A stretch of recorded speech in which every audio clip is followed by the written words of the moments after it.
在韩国，人们发现人类的基因可以从根源上改变犯罪，但是天才的基因与之相同。一位孕妇抱着侥幸心理生下了恶人的孩子，从小手染鲜血的她会发展成什么样子？今天开始给大家带来电视剧《窥探》。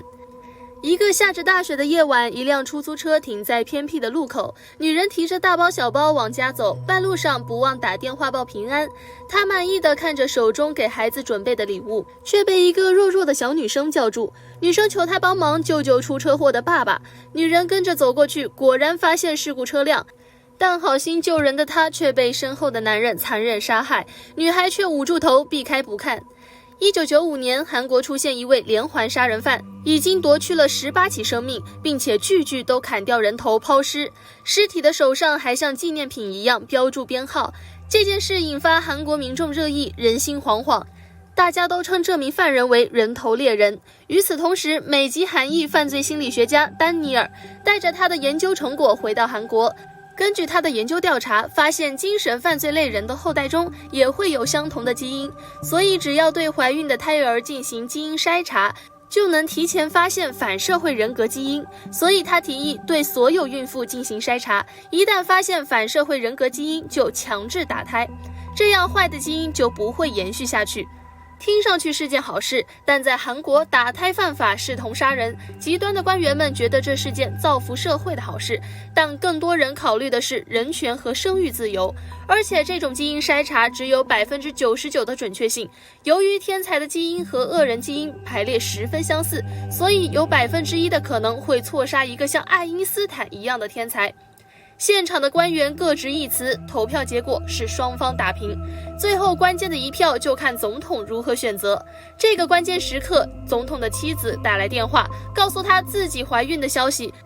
突然，身为人父，总统觉得如果要自己选择杀死自己的孩子，他恐怕难以做到，所以最后因为总统投了反对票，这场基因筛查并且强制打胎的行动搁浅。当晚，丹尼尔结束工作后来到好朋友家做客。好友韩旭俊婚姻生活十分幸福，妻子知恩已经怀孕，肚子十分明显，即将临盆。夫妻俩热情地招待丹尼尔的到来。知恩因为身体原因提前回房休息。一番小聚后，韩旭俊送丹尼尔回家，路上遇到了一家4口来附近的露营地露营。途中，韩旭俊还热心地给他们领路，之后意味深长地说：“今天是个打猎的好日子。”这边一家4口开着借来的车抵达了露营地，但是因为大雪压塌了房顶，昨天开始露营地停止营业。但是营地老板说他们还是可以继续使用，只是天寒地冻的停了水，打水要麻烦一点。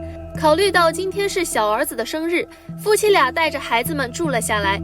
妻子一个人就要去水泵边打水，丈夫不放心，交代孩子们不要乱跑后也跟了上去。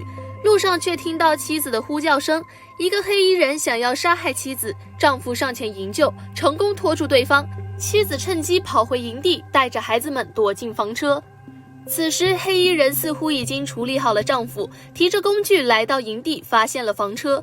妻子叮嘱哥哥带着弟弟躲进后备箱的夹层中，不论发生什么事都不要出声。之后生离死别般最后一次抱着孩子偷偷溜了出去。他发现黑衣人靠近房车，试图敲窗进去，只好现身引起黑衣人的注意，但是一个女人的力量远远不够。黑衣人将他打伤，女人拖着他不让他靠近孩子们，最后被一棍子打中脑袋，失去意识。孩子们目睹了这一切，慌乱中躲进柜子，哥哥不放心，又将弟弟藏进行李箱中锁起来，自己则躲进了厕所里。黑衣人上了车，试图打开行李箱，眼看箱子就要被他砸破，哥哥从厕所跑出来，吸引了他的注意力，但是孩子还没跑多远就被拖了回去，只看见房车上的血一路流了出来。黑衣人准备最后收拾弟弟时，警车的鸣笛声已经越来越近。警方接到营地老板的报警，发现了一家3口的尸体，幸存的弟弟目睹了妈妈和哥哥惨死的过程，吓得不轻。老刑警得知有人在人头猎人手中幸存下来，马上赶来医院，逼迫他想起凶手是谁。孩子害怕极了，医生和警察都不忍心，奋力将老刑警拖开。他之所以这么激动，是因为他的女儿也被人头猎人抓走，至今杳无音信。由于惊吓过度，男孩并没有说话，但是当他抬头看到电视中一个男人的照片，他吓坏了，颤颤巍巍地指着电视说凶手就是他。警察定睛一看，电视上的人是医生韩旭俊。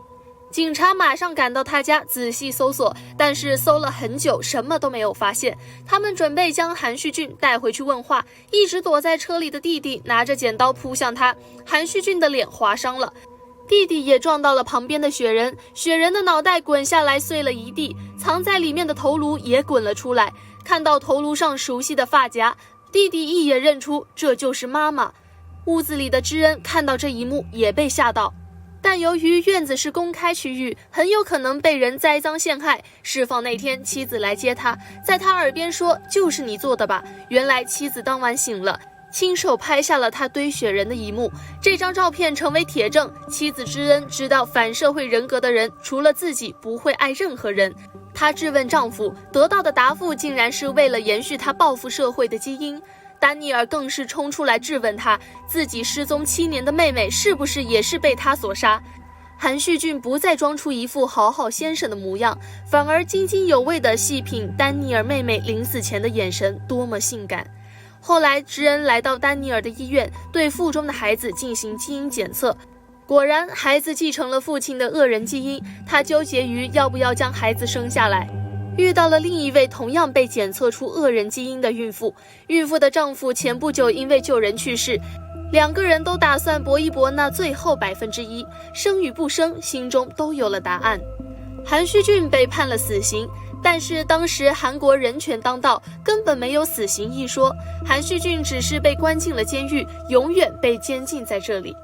5年后，一个稚嫩的孩子用爆米花吸引了一只老鼠，在去动物园参观时，偷偷将老鼠扔进了蛇窝里。看到蛇将老鼠生吞活剥，小朋友们都被吓得乱跑，唯独这个看似天真的孩子露出了意味深长的笑容。又过去了5年，当初稚嫩的男孩已经上了小学，他的行为变得越发古怪，不仅虐杀动物，还出现了自残的行为。老师请来了他的父亲，告知了孩子的诡异状态。他剖开了兔子的肚子，只想看看兔子是不是真的怀孕。他不断挠自己的手臂，因为很讨厌别人，却不能发脾气。他的画风诡异，透露出畸形的心态。父亲虽然不肯承认，但回去的路上还是问了男孩，你是不是杀死了兔子？男孩点了点头，父亲直接给了男孩一巴掌，却不知道将男孩推上了一条复仇的不归路。为了报复父亲，男孩将父亲的鱼全部毒死，并且将他的爱犬抛进水池淹死。临走前还叮嘱了弟弟不准告密。父亲回来，妹妹复述了哥哥和弟弟的对话，他又将孩子暴打一顿，这次孩子以给狗狗告别为名，将弟弟带来了丛林中，趁他不注意，将他推入深坑，准备活埋。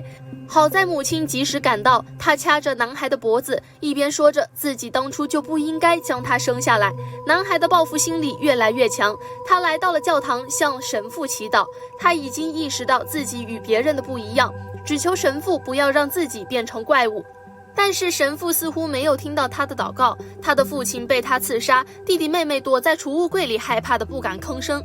15年后，他的双手也沾满了鲜血，彻底变成了杀人狂魔。新一代杀人狂魔已经诞生，他又会制造出怎样凶残的案件？